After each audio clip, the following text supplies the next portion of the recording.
Guys, I have a friend here who's refusing to acknowledge how good my cookies are.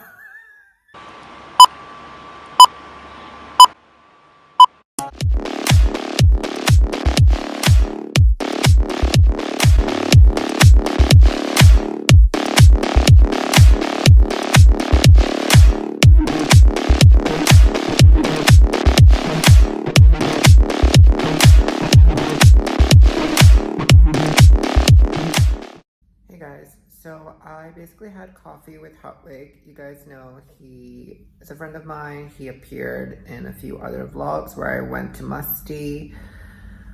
And it's so sad, you know, when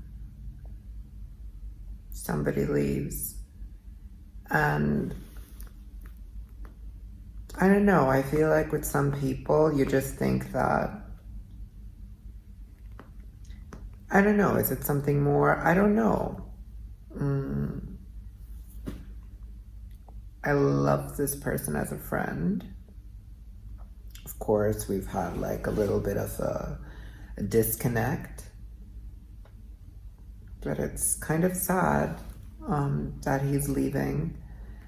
He's leaving the country, and I'm so happy for him because I would only ever want what's best for my friends, and I would only ever want their happiness in life.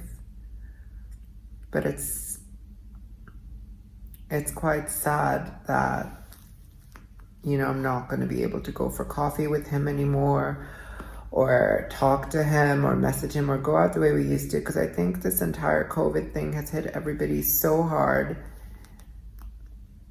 But it's also made people reevaluate what's important in life. And what's important is what you need to make you happy. Happiness doesn't come from having nice cars or having nice houses. Happiness comes from being of service and having a purpose. And if that purpose is being of service to people, be it through business, be it through a business idea, be it through a product, be it through your personal service, be it through your physical help, be it through emotional support, whatever it is, that is important. Hi everyone. If you are watching or listening to this vlog, I thought to insert a clip from one of my favorite speeches by Oprah Winfrey as it pertains to the subject discussed in this video. Whatever you are doing, make sure you really listen to the information relayed in this speech.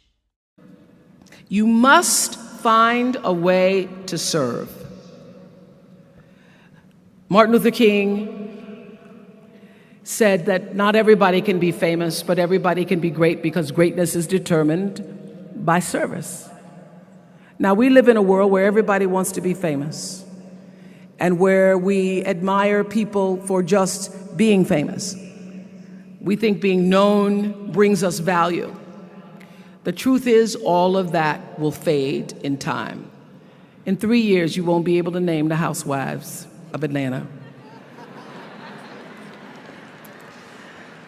The real truth is that service and significance, service and the significance that you bring to your service is that which is lasting. So to be able to, whatever your occupation or job or talent or gift is, our honorees today getting doctorate degrees, to apparently opposite fields, HIV and AIDS and the spoken word. But what they have in common is service. Using the spoken word in service to community and the world, using your knowledge and information about HIV and AIDS and medicine in service to the world. And if you look at all the most successful people in the world, whether they know it or not, they have that paradigm of service. Everybody's talking about Mark Zuckerberg and IPO. Service. Jay-Z rapping, service through the word, to people, through song. For many years, I was really just happy to be on TV, and people would stop and say, "Oh, you on TV?" "Yeah, I'm on TV. I like being on TV. It's a nice job." And it was about the time that I received my honorary doctorate from Spelman around 1993, so I don't know if that had something to do with it. I thought of myself as Dr. Winfrey. That I went back and I took a long look at what it was I was doing on TV and made a decision that I was no longer going to just be on TV, but I was going to use TV as a platform, as a force for good, and not be used by TV. And I will tell you, my decision to make that significant change in the way I operated on television, using television as a service, changed my career exponentially. Service through medicine, service through art, using whatever it is you produce, your product, as a way of giving back to the world. When you shift the paradigm of whatever it is you choose to do to service and you bring significance to that, success will, I promise you, follow you.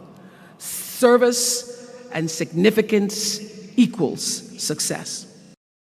And I think sometimes it's easy to see all this amazing fabulosity going on social media and feel like you are losing out or you're not doing something right, but it's important to remember that social media is one facet of people's lives. And I guarantee you the people who actually have those lives are not genuinely happy. There's so much going on in everyone's life behind closed doors. And of course, as people of the middle class and people who have to work and people who have to, make their way and pay bills and deal with the real stuff that real people who aren't privileged have to deal with, it is difficult. But I'm here to tell you now that you have this one life to live. And if you're going to get to that ripe old age and on your deathbed, you have to think back about things you wish you had done, then I'm telling you that right now is the time to do those things, because there is never going to be an opportune moment for you to do those things. There is never going to be an opportune moment for you to seek your happiness. There is never going to be an opportune moment for you to ask that guy out or ask that girl out. There is never going to be the right moment. The right moment is now. And I think it's important to take it, because remember, you have one life. Anyway, you guys, we are going to go for a road trip tomorrow. I am kind of excited about it. And that's my little talk for today. I hope it didn't bog you guys down. I just found it interesting to voice how I was feeling. And you guys know that this vlog has always been a very transparent reflection of how I'm feeling and the experiences that I have. And if you found this advice helpful, make sure you leave a comment and a like below and let me know your thoughts. Sound off in the comments. I'd love to hear from you guys. Peace out, and I'll see you guys in the next one.